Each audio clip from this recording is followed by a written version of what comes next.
When police asked her about why and how she murdered her husband, Nannie giggled as she was telling the story of her husband's murder. "I was searching for the perfect mate," Nannie Doss told police after she was arrested for murdering her husband. Today we are going to talk about Giggling Granny's case. She spent decades murdering relatives and husbands. Nannie Doss was born as Nancy Hazel in Alabama on November 4, 1905 to an abusive alcoholic father and a complacent mother.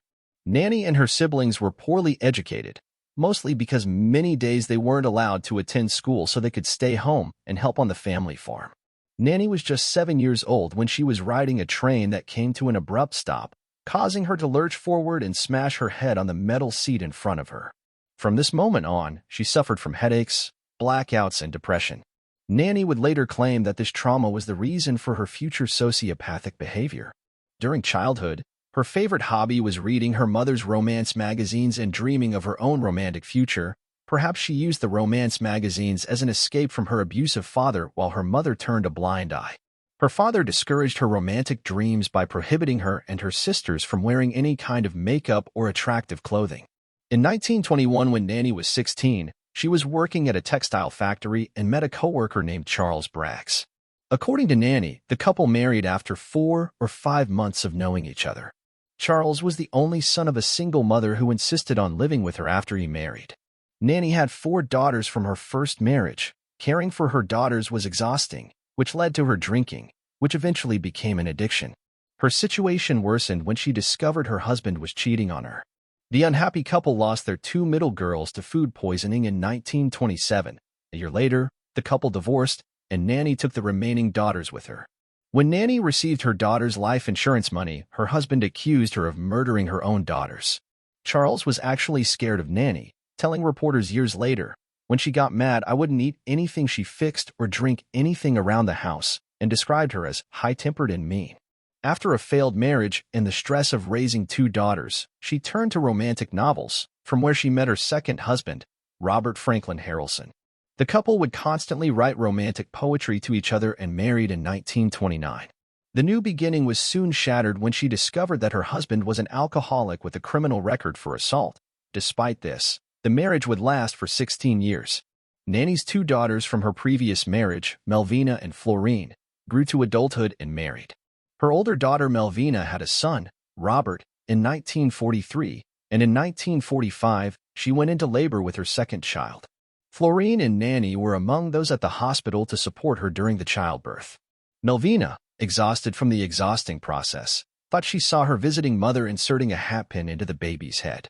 When she asked her husband and sister for clarification, they said Nannie had told them the baby had died. The doctors were unable to provide a satisfactory explanation. 6 months later, Melvina went out of town and left her 2-year-old son Robert in Nannie's care. The boy mysteriously died while staying with his grandmother. Nannie provided no explanation for the child's death, and doctors diagnosed it as asphyxia by an unknown cause. Nannie reacted like a grieving granny, seemingly distraught, but several months later, she collected a $500 payout on an insurance claim she had taken out on her grandson. On September 15, 1945, after a night of partying, Robert arrived late at night and demanded sex, which Nannie refused, and then he alerted her. The next day, she found his whiskey jar and poured rat poison into it. He died that night in excruciating pain. He was 38. People assumed he died of food poisoning. Meanwhile, Doss collected enough life insurance money from Harrelson's death to buy a plot of land and a house near Jacksonville. Nannie was said to have spent the years after Harrelson's death off the radar, traveling the country. Nannie's activities during this time are unknown, but in 1947, she ended up in Lexington, North Carolina and met Arlie Lanning in person after corresponding via Lonely Hearts ads. They married after 2 days. In 1952, Arlie died suddenly after being in great pain for several days.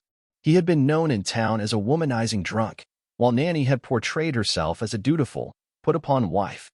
So his death was suspected to be his alcoholism, which had presumably weakened his heart and stomach, combined with a flu that had been going around. Arlie's will stated that he left his house to his sister. A few months after his death, the house burned to the ground. So the house that technically belonged to her sister-in-law when it still existed now belonged to Nannie in the form of an insurance settlement check, which was mailed to Arlie's mother's house, coincidentally where Nannie was visiting when the check arrived. After her visit, her mother-in-law suddenly died in her sleep. Nannie cashed the check and left North Carolina. After leaving North Carolina, at some point a few months later, Nannie ended up at her sister Dovey's home back in Alabama. It's said that Dovey was battling cancer, and Nannie was staying with her, ostensibly to care for her bedridden sister. Dovey was soon dead and Nannie moved on. There doesn't appear to be a motive or reason for Nannie to have killed her sister, but that hadn't stopped her before. Nannie joined the Diamond Circle Club dating service in search of another husband and soon met Richard Morton of Jamestown. Nannie began plotting the murder after discovering that her husband was yet another womanizer, but she was surprised when her elderly mother Lou decided to move in with her. It's unknown whether Nannie was frustrated by her mother's arrival because it kept her from dispatching with Richard Morton, or if Nannie was angling for more insurance money from her mother's death, but either way, after a few days with her daughter, Lou fell ill and died. For the rest of her life, Nannie denied involvement in her mother's death, but the familiar symptoms of her mother's illness, along with Nannie's history of quickly eliminating people who she viewed as impediments, would indicate that her mother's death was anything but natural. On March 19, 1953, with her mother out of the way, Nannie could get back to the business at hand. Suffering from the same symptoms as his mother-in-law, Richard Morton died 3 months later. Some sources report that Nannie collected 5 insurance policies on Morton. Mere months after Morton's death, Nannie was married to Samuel Doss of Tulsa, Oklahoma. He was neither a drunk nor abusive. He simply made the mistake of telling his wife that she could only read magazines or watch television shows that were for educational purposes. Nannie's manipulative tactics were in full effect when she packed up and went back to Alabama for an indefinite stay.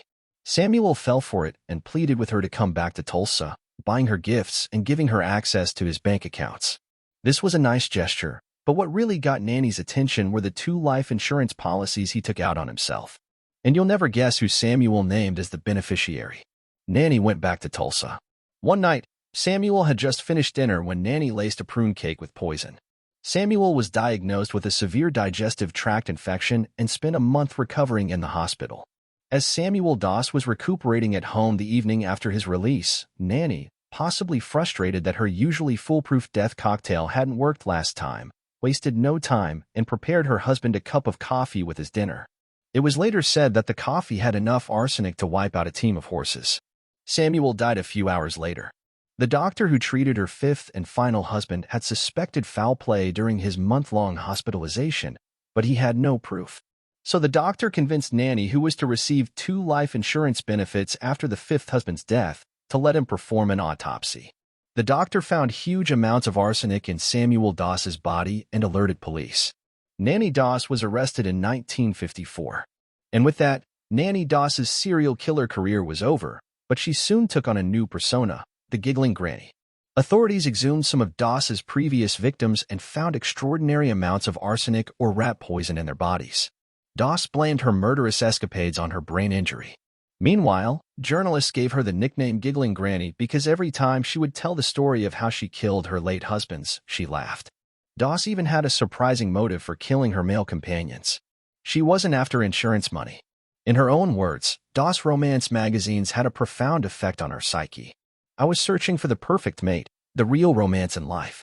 Ultimately, Nannie decided to forego her trial and plead guilty. She was convicted solely for the murder of Samuel Doss in Oklahoma. The previous murders weren't even pursued in other states, as her conviction for the Samuel killing put her away for a life sentence. In fact, she only avoided the death penalty because Judge Elmer Adams thought she was mentally impaired and also he didn't want the state to execute a woman. After 10 years of imprisonment in the Oklahoma State Penitentiary, Nannie Doss died of leukemia at the prison hospital on June 2, 1965. She was 59. Thanks for watching. Hope you liked the video. Please subscribe and like the video.